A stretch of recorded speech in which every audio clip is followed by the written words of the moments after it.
Good afternoon and welcome to today's conversation, Curating Art, Navigating Across Borders. My name is Yuying Hu and I am a second-year student from the International Master's Program in Curating Art at Stockholm University. Accelerator has a collaboration with the MA program in Curating Art, and we students from this program create events in relation to themes that Accelerator wishes to highlight in the exhibition program. Today's talk is the sixth in this series of events, and it is based on the Swedish artist Johanna Gustafsson's first solo exhibition titled Grab the Words with My Thumb at Accelerator. Today's live stream will last for approximately 60 minutes. And we have Jennifer Hayashida and Johan Yadahed joining us for the talk. Welcome and glad to have you here. I think you both need to mute your Thank you. Before introducing both participants and diving into the conversation, I want to say to you who are joining us through the internet, please feel free to leave comments or questions in the comment section of the Facebook live streaming page that you're watching. We will check them out and try to answer some if there's any time left in the end. First, I would like to give a brief introduction to both of our participants. We have Jennifer Hayashida here. Jennifer is a poet, translator, and artist, and she's based in Gothenburg and New York. As a poet, Jennifer published her first poetry collection titled A Machine Wrote This Song 2 years ago in 2018. And as a translator, she translates mainly from Swedish to English, and she has translated, among others, Atiana Farrokhzad, Katalina Taikun, and Lawen Motadi. And beginning in 2018 fall, Jennifer has been a PhD candidate at HTQ Valand Academy of Art and Design at Gothenburg University. And Jennifer, now you're conducting your interdisciplinary artistic research project titled Feeling Translation. And we also have Johan Yadahed here. Johan is an associate professor in Spanish from the Department of Language and Literatures at Gothenburg University. Your research interest lies in how languages, in a broad sense, interact with social change processes. And Johan, with your research, you try to understand the reasons behind the changes and how this impacts people's views and use of the languages, as well as how linguistic ideologies and practices affect social processes in return. And Johan is now leading a research project at GU about the role of language in segregation and gentrification processes in Gothenburg. To start off the conversation, I would suggest maybe Jennifer and Johan, you can give us a short presentation of your research and practice so that our audience can have a better idea of what you have been working with. And maybe we can start with Jennifer. Jennifer, can you tell us a bit more about your ongoing project, Feeling Translation? Sure. Thank you. And thank you, Ying, for the invitation. And it's very nice and surreal to do this. So thank you. So I am in my second year of my PhD in artistic research at HDK Valand. I started in the fall of 2018. I actually came to this project as a result of attempting to synthesize sort of two aspects of my professional life. Before moving to Gothenburg, I was based in full-time in New York, where I had been teaching Asian American studies for nearly 15 years, and I was head of an Asian American studies unit at a university in Manhattan. And as part of that work, I, taught and designed curricula around Asian migration to North America, but primarily the United States, and then in particular looking at cultural production and sort of narratives of the nation state concerning the movement of Asian migrants to the US.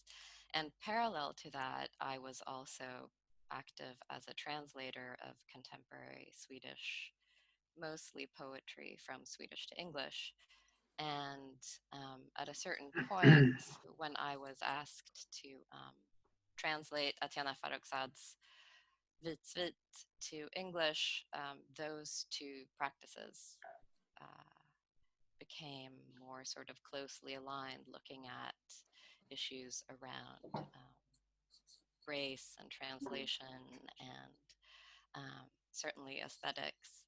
And it was at that point that I started working more sort of actively with translating texts from the Swedish that had to do with issues of sort of race and migration. And in particular, I was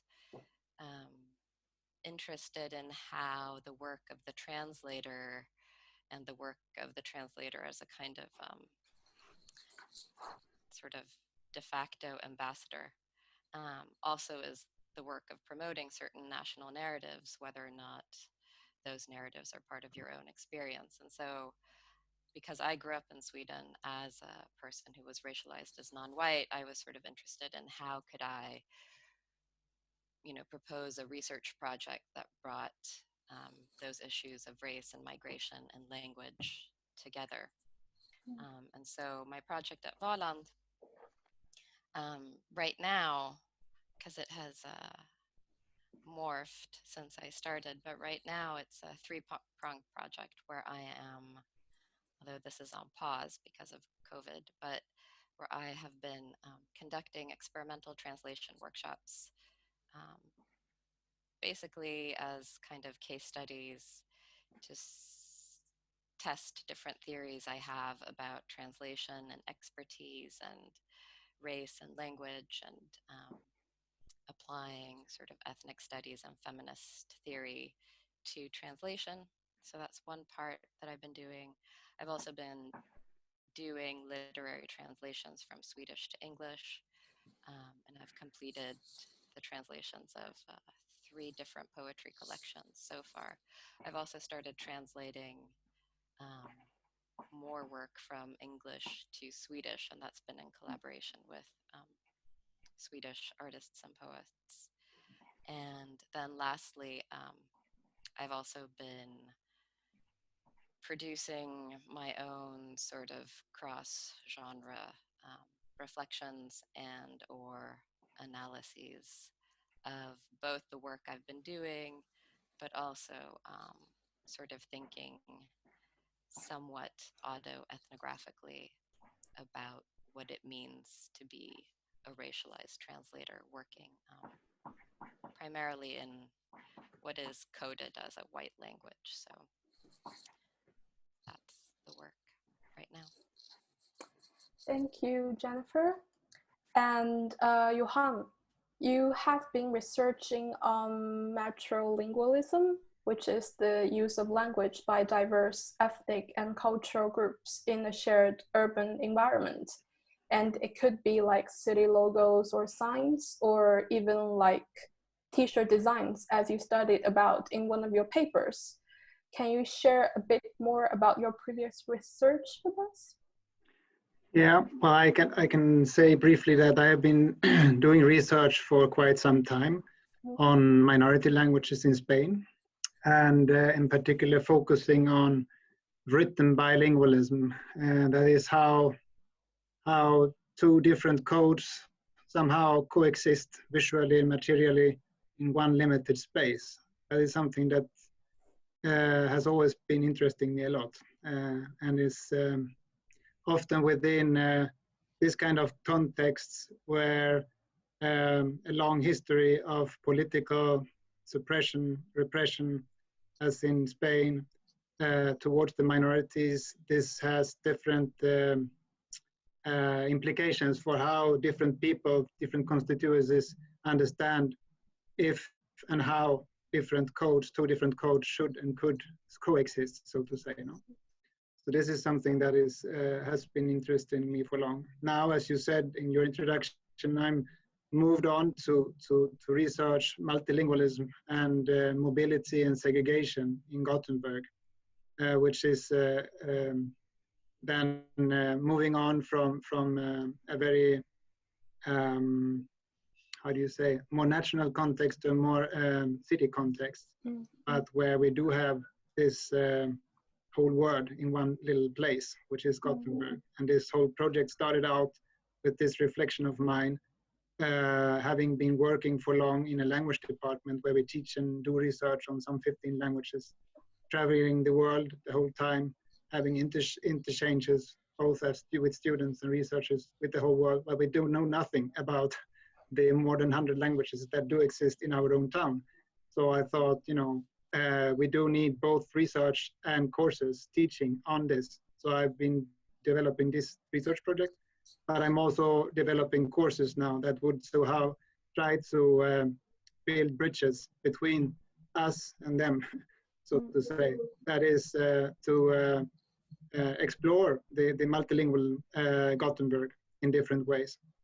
And this, of course, implies both linguistic and cultural translation, which I think is really interesting to involve students in this also, to bring them out into the city and let them translate different signs in different languages is one way of doing it. But you could also let people from different neighborhoods, from monolingual white neighborhoods in the southwest, for example, meet very multilingual other people from other multilingual neighborhoods and translate their own signs, for example. So this is something I've been thinking a lot about. And today you also bring a text you want to share with us? Yes, if you think it's doable, I think perhaps it's better just to talk than to read, because I can have like a short text, just an extract from something I published, but I'm not sure if that's. Do you want me to do that? Yes. Okay, so I show you a picture. Let's see, share screen. And so I wrote one article about t-shirt prints in Galician, the best country, a couple of years ago. And as I say there is a very vivid market for playful t-shirt prints that mix local language and culture with what I call globalized pop cultural and commercial icons.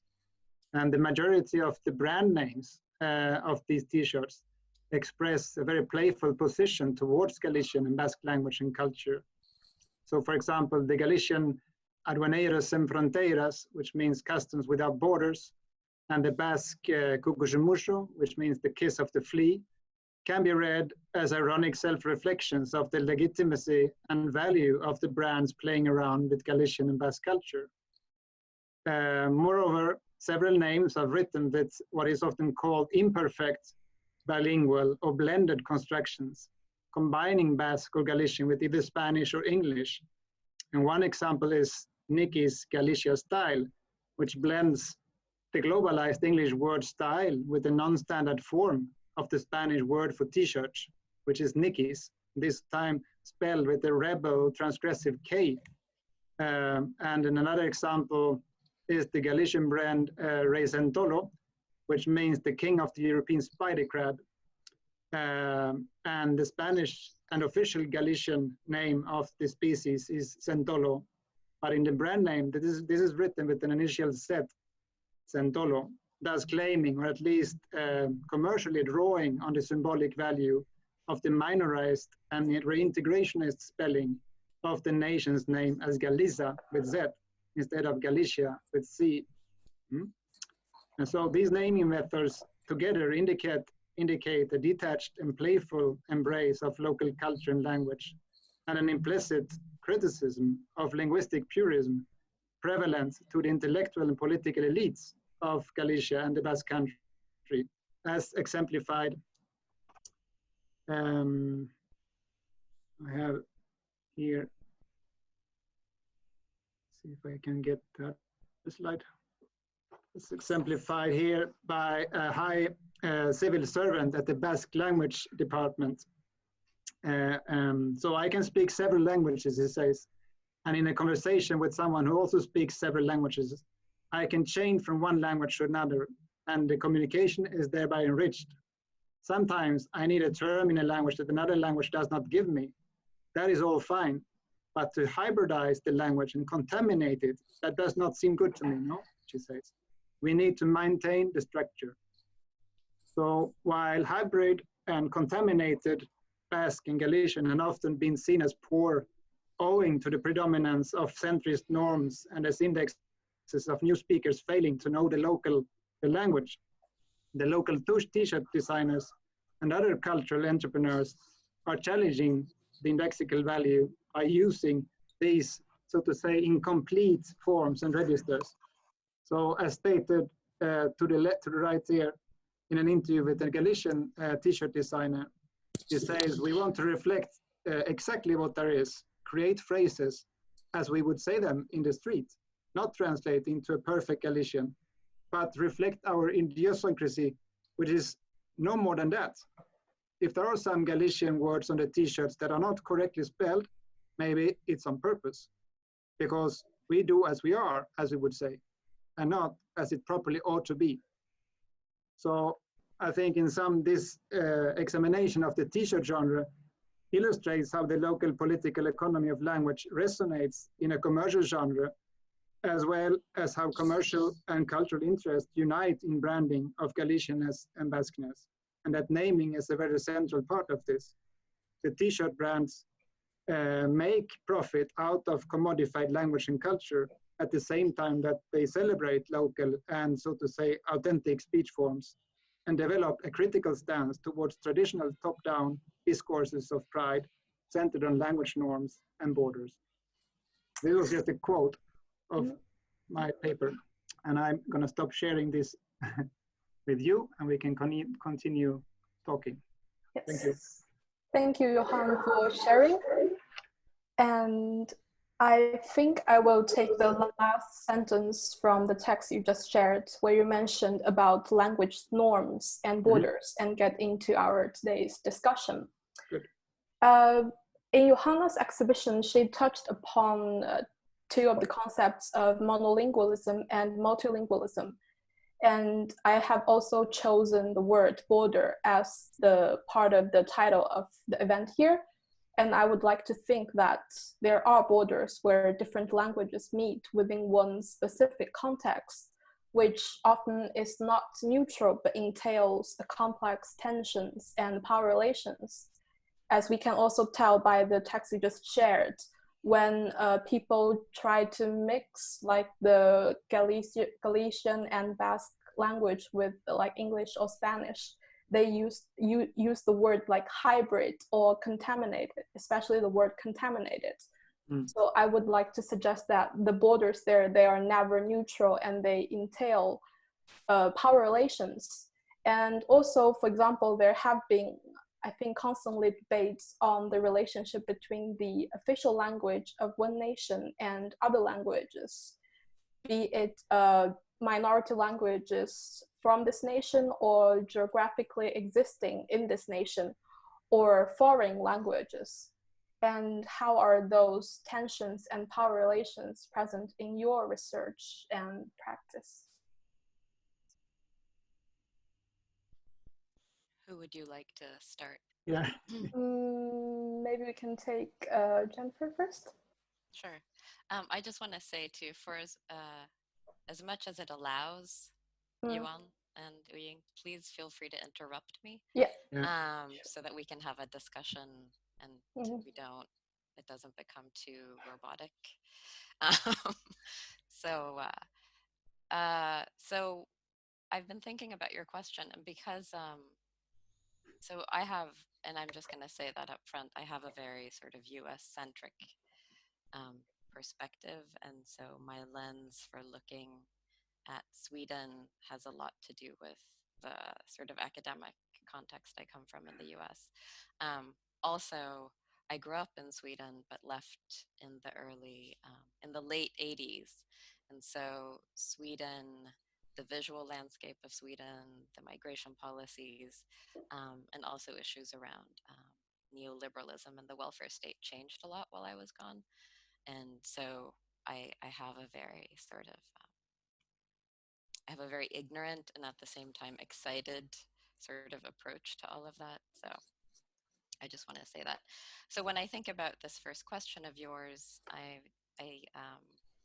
come to it thinking about um, English only legislation in the U.S. and attempts to um, police public school classrooms so that they only teach in English, for example, and not in Spanish, both both in border states, um, but also interestingly to me in the Northeast and across the country, there have been attempts to sort of institute that kind of legislation, and a lot of the language around that um, does have to do with this term that you brought up, contamination, right? That if you teach and encourage a multilingual classroom, that is in effect contaminating the language, the purity of English, but also by extension contaminating the sort of narrative of the nation and which bodies belong and which bodies don't belong.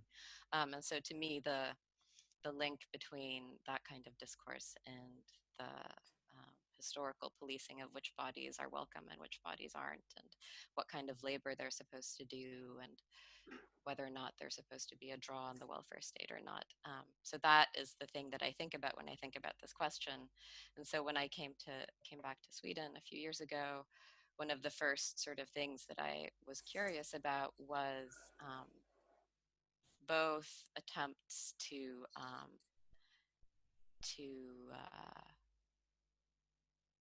to not how multilingualism was or was not supported in public school classrooms, but I was also increasingly fascinated by the ways in which certain public agencies like Migrationsverket, for obvious reasons, but also Skatteverket, offer services in languages other than Swedish. And so to me, it's interesting to see quote unquote minority languages be part of the formal language of the state through units like Skatteverket or Migrationsverket, just because the sort of apparatus of the state is so fleshed out in Sweden in ways that it is not as coherent in the US. But I think the other thing that I was thinking of is also something that I have been working on more artistically is also the question of the glossary. And in the early or in the late 1800s in San Francisco, there was, and it's not entirely clear who these characters were, but there was a dictionary published and distributed by a bank, so by Wells Fargo Bank, that was an English-Chinese phrase book. And the phrase book contains, it's pretty thick, and it contains all kinds of phrases ranging from, how much does this cost, to language that very clearly has to do with self-defense in terms of defending yourself against the police, defending yourself against dishonest salespeople, and also dealing very clearly with sort of racist interactions and how to defend yourself in court, how to say in English that you were not present when that man was stabbed in the chest. Like there are lines that are very, very specific like that. And so I've been thinking about the phrase book as an example of this kind of border policing, but also what kind of narratives it encourages. And so I've been doing some sort of artistic experiments or literary experiments between the Wong Sam phrase book and the sort of contemporary SFI glossaries, which to me are not that different. They encourage other forms of citizenship that are less about sort of racial or socioeconomic abjection and more about consumerism, like how to be a good consumer, how to be an effective advocate with various state agencies. They encourage entrepreneurship. They encourage certain forms of citizenship that to me have a lot to do with transformations around neoliberalism and the welfare state. And so it's interesting to me to sort of look at how the glossary or the phrase book, what sort of narratives of the nation and citizenship that it reinforces. And so, yeah. Yeah, this also reminds me of last year when I was taking part of one of your speculative translation workshops. You also mentioned about this phrase book thing. And I remember one of the participants, they brought actually, or they mentioned this also like a book, I think it's between Finnish, Finnish and Swedish, it was for the, it was for the children. Parents, how they, it's the narratives created around this.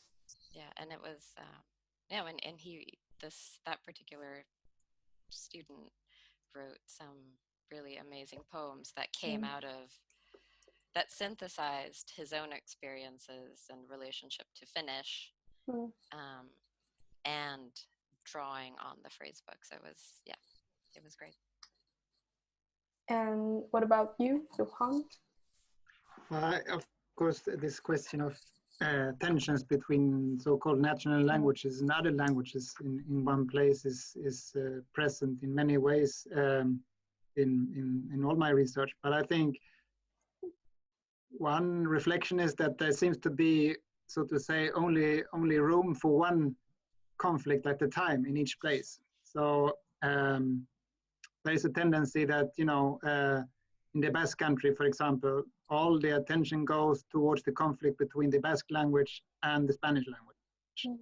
While as, of course, Basque country and the Basque cities are full of other languages also, which is completely invisible and made invisible in discourse, in public discourse. And in Galicia, it's the same, but there you have also a very fractured understanding of what is Galicia and what is Galician. So there is a standardized, very Spanish standardized form of Galician, which is the current official Galician, but there is also a minorized version of the Galician, which is called the reintegrationist, which want then to unite Galicia with Portugal. And the Galician language is more close to Portuguese than to Spanish. And this is also made invisible in public discourse in Galicia all the time. No? So you see those tensions between different understandings of the nation and of the national language within one nation. And here in Gothenburg, obviously, we just gave a talk at the conference last week about the Finnish and Somali languages in Gothenburg. And we talk about the language hierarchy, the local hierarchy of languages in Gothenburg. And it's interesting to see that the Finnish, which has been for long the biggest minority language in Gothenburg, has left barely any visual traces in the town. That is something that really had made me been thinking, because then after Finnish, there's a lot of other languages that have been coming to Gothenburg through migration, more recent decades, and they all tend to leave more traces and be more visible and be more, so to say, present in the city. And this is a bit of a puzzle. And you might even ask, is this at all a problem? I mean, to those who speak this language, is that a problem? And there are then at the same time, as you talked about legislation, and we have the Swedish language law that established that we have Finnish as one of the national languages, which gives it more rights and more protection than the other languages being present in Gothenburg. And there is a current discussion among Somalians and Arabic speakers that they want their languages to be protected in a similar way to become then recognized as minority languages within the Swedish legal framework, which is, of course, an interesting discussion. Yeah. Yeah, and I've noticed that when we talk about one's specific official language of a nation, this idea of nation, it actually includes both juridical identification, as in like legislation you both mentioned, and also cultural belonging, and is associated with the notion of language, more specifically the norm of speaking a certain language. And also in Johanna's works, for example, the ABC book in the first part of the exhibition and monolingual territory in the second part of the exhibition, she brought up the history of the Swedish alphabet book as an example of an instrument of imposing Swedification. And also there has been this contemporary discussion on making the Swedish language as a necessity for Swedish citizenship. And I remember I read a book about, it's not about language, it's about feminism. And they talk about this intersectionality between language, feminism, and also neoliberalism, where newly migrated women or men as well, they are required to speak this specific language to seek jobs or get a legal identification, whereas they actually don't have the resources to learn or to study language. And so what do you think it's actually a really strong monolingual norm, I think, reality. What do you think this reality could mean, and how would it affect the tensions we were talking about? Maybe. Do you want to start, Johan? Yeah, well, I think this kind of language tests for citizenship would only increase the tensions and strengthening the lines, the border lines between us and them, between one language and another.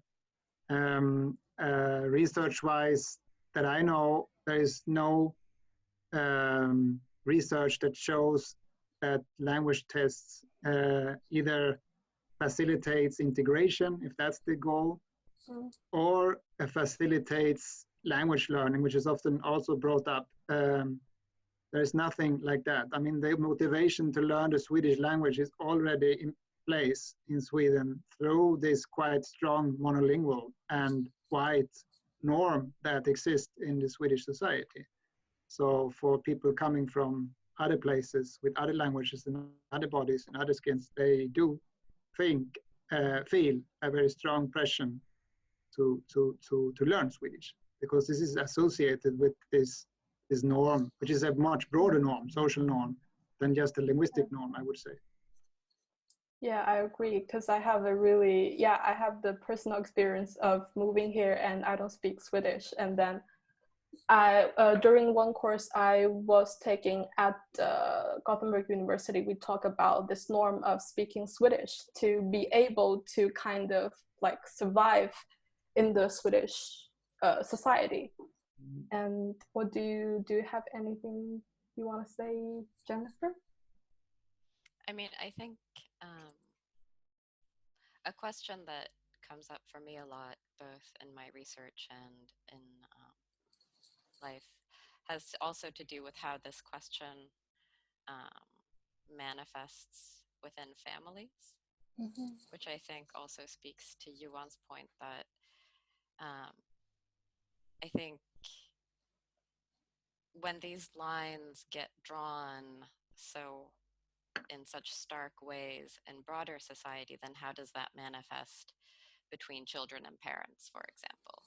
When you have the first or the 1.5 generation that migrated that may not, for a variety of reasons, ever fully become quote unquote fluent.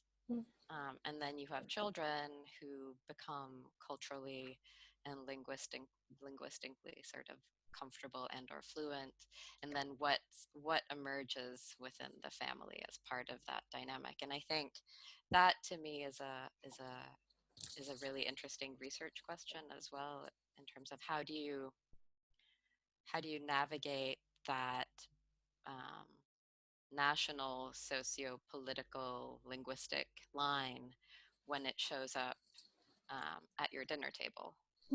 And I think that I have a few different projects that I'm trying to sort of work out around that, but I think that's also why I think these ideas of sort of standardized national tests are very not only pointless, but they also, to me, make certain xenophobic distinctions very rigid and sort of seemingly indisputable. So. Yeah, it's interesting that you mentioned about this like tension also in a more private sphere, like in the family, because I just thought of video work by the Swedish artist Lapsilam.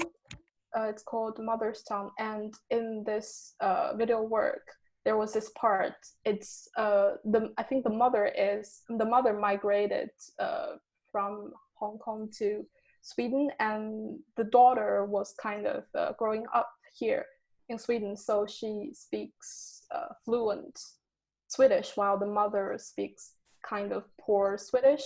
So at some point, like the daughter was kind of not cheating, but like writing her own school reports, and the mother found out and was pretty angry, and the daughter kind of attacked back, almost like, how can you like educate me or help me on this while you can't even speak good Swedish, sorry.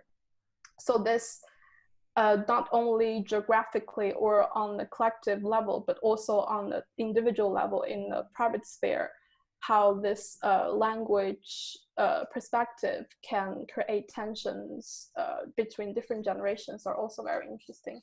Thank you for bringing that up. And so in contrast to monolingualism we have just talked about, multilingualism is kind of suggested to be some kind of counter approach. And I think there are like two levels, as I also mentioned. For example, to a certain individual, multilingualism could mean that you speak several languages, or you are able to understand several languages. So you hold this position of like navigating through those different languages as, for example, the act of translation, Jennifer, you are studying in your research. And to a collective, multilingualism could mean a linguistic landscape with speaking subjects of different backgrounds, as suggested by Johan in your research about the linguistic landscape in Gothenburg. So what kind of role does language play in forming such landscape and bringing about social changes to the current monolingual reality, do you think? And because I kind of borrowed this term of linguistic landscape from Johan's research, maybe you can start by also giving us a bit of explanation on what do you call a linguistic landscape? Well, I'm a bit puzzled by the term because I think I never used the word linguistic, but there's definitely a field of research that we call linguistic landscape. So basically it's about written language in public space. So this, of course, you can study in a number of ways, and within the field there's increasingly awareness of that you cannot just look at language. You have to look at many other things in conjunction with language. So it's about space and visuals and language and bodies and how they all come together within one space, one place. I think talking about multilingualism and within the city, within the urban landscape in Gothenburg, one thing that is very important if you want to understand how this works is that it's not that a city is not the uniform thing. A city is very, very complex thing, and different neighborhoods have different characteristics. And so what we have been elaborating a little bit is a notion of visual multilingualism, And the idea that in different neighborhoods, you can have, an appearance of multilingualism. You can have an idea of that you move around in a multilingual space. However, this is very different how this is materialized, and especially also for what reasons this is materialized in different neighborhoods. So in some neighborhoods that we've been looking at, you can have a number of languages in the signage. But if you take a closer look, you can see that they are all pertain to highly valued languages from Western cultures, plus a few others, like, that have, due to their kitchens, the gastronomy, have a very high status. So some Asian languages. And so you have an appearance like in Linnéstaden, no? In Gothenburg, of that you move around in a very multilingual place. But this is basically there for symbolic reasons. So it's you make a distinction within this field of linguistic landscape study, which is important, that each language, of course, has informative, you can use language to talk to someone if you understand this language, but you can also use this language to someone who doesn't understand this language to create some kind of a symbolic meaning. No? And so then there is language there, visual multilingualism, which is fairly, mostly symbolic in its idea, to create some kind of nice atmosphere of cosmopolitanism. Then you have other neighborhoods which do contain a lot of other languages, also multilingual at the first look, but the composition of this multilingual is completely different, and it contains a lot of languages that would never be found in more prestigious neighborhoods. And they are there to communicate, to inform, and they are used at a daily basis by people living in these neighborhoods. And they are basically people who have been moving there from other countries, no? And migrants. And then, of course, you have to deal with this kind of two different kind of multilingualism in different ways. You have to understand that they are used for different reasons. So then if you talk about the identification processes, this is something that planners and entrepreneurs, I would say, use in a conscious way. They draw on the symbolic value of certain languages when they want to establish a new public image in a neighborhood, like in Nya Hovås, which is one of the neighborhoods that we're studying that are getting built from scratch, south of town, or Gamlestaden, which is strongly gentrifying now, no? And you see how they work a lot with the aesthetics, but also the visual linguistic composition of the neighborhood. And so there is like a process in the planning of the district, like from the municipality, that is kind of pushing this gentrification processes. I don't think it's a conscious planning device that they say we need this and this list language within this district. But I definitely think that it comes in, in some stage of the planning process or the materialization of the new neighborhood. Can I ask a question? Sure. Do you also think, given that Sweden is one of the most segregated countries in Europe, do you think that this sort of urban planning on the symbolic level is a way to superficially address, not really structurally reorganize, but just superficially address concerns or questions around segregation?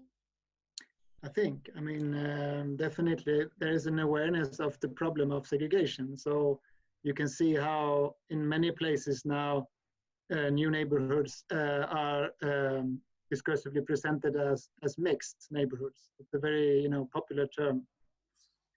And then if you start digging a little bit in what is then mixed, it's often that it's the commercial offer, or it's the architecture, or it's the the visual appearance once more of the neighborhood. But if you start looking at who are really living in this neighborhood, and you start looking at incomes, education backgrounds, ethnic backgrounds, etc., you don't find that much mixture. So I definitely think this is something that is played with a certain amount of conscience. And do you want to add more comments? No, I mean, because I know so little about this, I'm really interested in what Yuan has to say. I mean, I think that one of the things that I'm reminded of is also that I'm thinking about I have a colleague in the US who does a lot of work around signage and language in Queens, which is, I can't remember how many languages are spoken in Queens, but it's close to 200, I think, if not more. And I know that the signage and the multilingual signage has prompted a kind of xenophobic firestorm, like especially on the internet, but also around local legislation, sort of demanding English-only signage.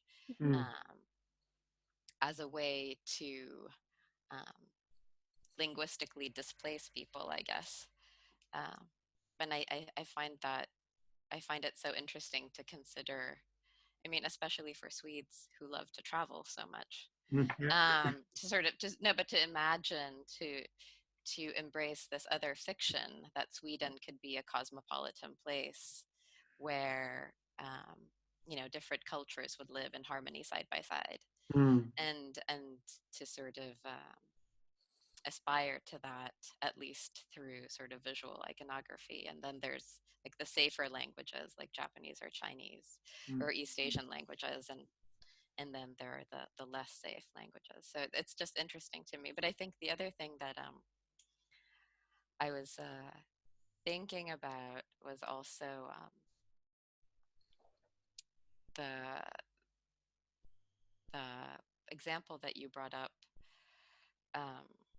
about taking students into the city or taking them out to do sort of field work, or not field work, but to look at signage and translate it on their own. And I think there's something really interesting because, when I think of multilingualism, I automatically think of translation, because translation is to me the method for understanding multilingualism.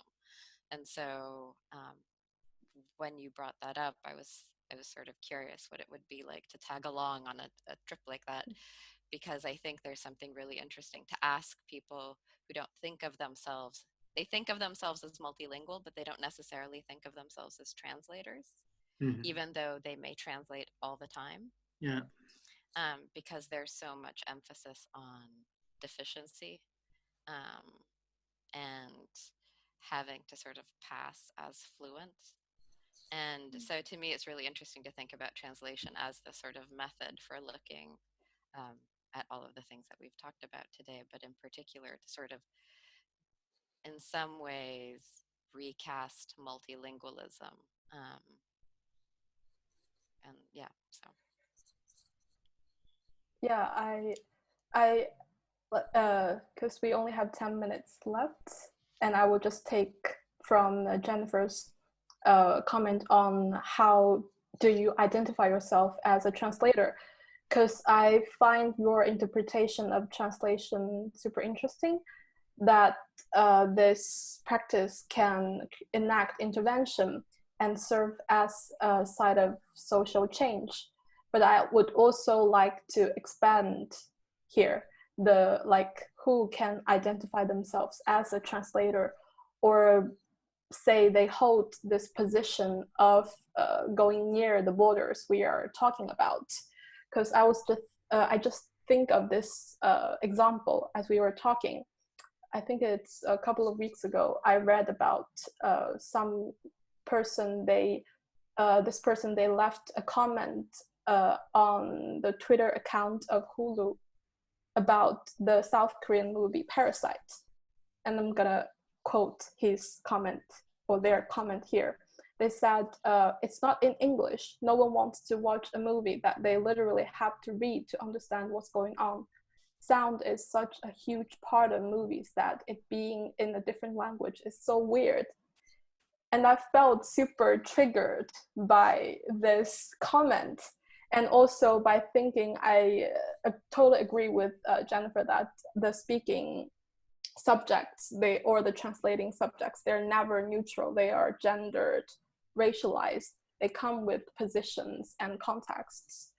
So if we expand the definition of a translator here, it can be anyone who speaks or understands more than one language, or even if those who have to, like this person I mentioned, when they want to watch a movie that is not in English, they kind of have to go near that border, and thus they post different kinds of comments or take different actions based on their background and such. So how do you think we both as an individual or as a collective could critically understand and approach this position of either being a translator or going near that language borders we're talking about? Can I start? Yeah, sure. Two sort of associations, and then you can dispute what I say. So I think the Parasite example is so interesting because they're making an American version with white actors, I think, right? Yes, I think so. And so obviously that solves that person's problem. But I think the border also that you're talking about in some ways isn't just a border where you come up against the unknown or the exotic or the foreign or the dangerous or whatever in the sort of Orientalist sense, but you also come up against your own ignorance. And so to say, well, this demands something of me that I don't want to, this demands a kind of labor that I don't want to do. To me, there are all these other sort of values attached to that around race and gender and class, right? That I don't want to do this work because to be entertained means that I don't have to do that kind of labor. I get to see myself, I get to see the familiar, or if it's strange, you know, it satisfies all kinds of stereotypes that I bring into it. And so then I'm just validated. But I think the other thing, and you know, one of the central arguments in my research project is that this whole idea that fluency is a prerequisite to translate is, to me, a very suspicious construct, and that to a degree has to do with the history of translation, but more and more I think it also has to do with some of the things that we've talked about today, which has to do with how multilingualism and fluency are sort of the currency around those different sort of linguistic categories have become so sort of volatile in what we imagine to be a globalized but not really globalized society. And so one of the arguments and one of the sort of methods that I'm trying to use in my research has to do with working with people and or literatures where fluency is not the primary skill that you bring into the work of translation, where it has to do with other forms of knowledge that are experiential or that are structured around sort of collective bodies of knowledge. And so what kind of translation processes emerge if you, for example, propose that, you know, you're going to adhere to, I did this at Kvinnofolkhögskolan, for example, and it yielded some interesting results. If you're going to say, you're going to apply this method of reading proposed by Audre Lorde to translate a poem by Lorde, and then you in your group have to agree on the method based on the sort of outlines of this theory, which sounds very theoretical, but it is a way of sort of reading the whiteness in the group of translators and issues around sort of the gaze and how you translate. But so I think if you open up the question of who gets to translate and who gets to sort of consider themselves officially a translator, be that by the market or by the educational institution or whatever, I do think that there are ways that you at least propose a different different forms of citizenship and agency. I'm not naive enough to say that I think that then gets incorporated into sort of official discourse, but I do think that on an individual level, and this is something that I'm working on, to propose that a child and a parent through translation can navigate some of the questions that we've talked about today does open up for different relationships to language, displacement, and citizenship. And so, yeah. Yeah, and we only have 4 minutes Sorry. left, so no worries. Johan, do you want to say something about? Perhaps there is a question from someone who's been listening. Otherwise, yeah. So I have been checking the comments, and there is a question. Can you say something more about passing as fluent in terms of learning new languages as a migrant? Also in terms of minority languages, where many speakers are learning again. So passing as fluent. I mean, as Jennifer just said, fluency. I think there is definitely a very strong association with fluency, language and fluency, due to modernism and the national states and the education system put forward in these nation states. But there are, I would say, many other inroads to language than fluency. As you said, experience is one. Another one is curiosity. A third one is play. You know, there are so many ways to use and to approach language that leaves us with another kind or other kind of borders, perhaps, but that doesn't really leave us with this kind of, how do you say that in English? A very fluencies. Either you are fluent or you're not at all a speaker. It's such a weird way to conceptualize language and speakerhood. Like you mean like a really fixed, standardized like criteria where it's a binary, right? It's a binary, exactly. That's what I want to say. Yeah, it's a binary. It's not. I mean, we all know that who speak several languages, that we do speak those languages in different occasions. We speak them with different people, and they serve for different purposes. And I mean, if we want to learn a new language, we just have to open our mouth and start talking, and it's nothing else. I've done that so many times, and I've seen so many people being, how do you say, hesitating and scared, and because of this norm of fluency, you know, they think I cannot start talking before I'm fluent. I mean, there's no way it can be like that. But I also think that there are ways that even if you are fluent in a language, like if you say you're racialized as non-white, or even more specifically, you're racialized as someone from a particular region, I think that even if you do become fully fluent, you're still racialized first. Yeah, right. Yeah, I totally agree, because I have experience of, like, I think I also talked to you about this during the workshop. Yeah. That people come to comment that, oh, your English is good. Have you been studying in the States or in UK? So it's like when they see me as a non-white person, they kind of have a pre-assumed idea of how my English should be. And then when the actual, like, how I speak is not as they expected, they start, so I totally agree with, even if you become influent with a language, you're still a racialized subject. Yes. And time is running, so I think I'm gonna end here. And thank you so much, Jennifer and Johan, for joining, and thank you for those who have joined us through the website. And have a nice day. Bye. Thank you. You too. Bye. Bye.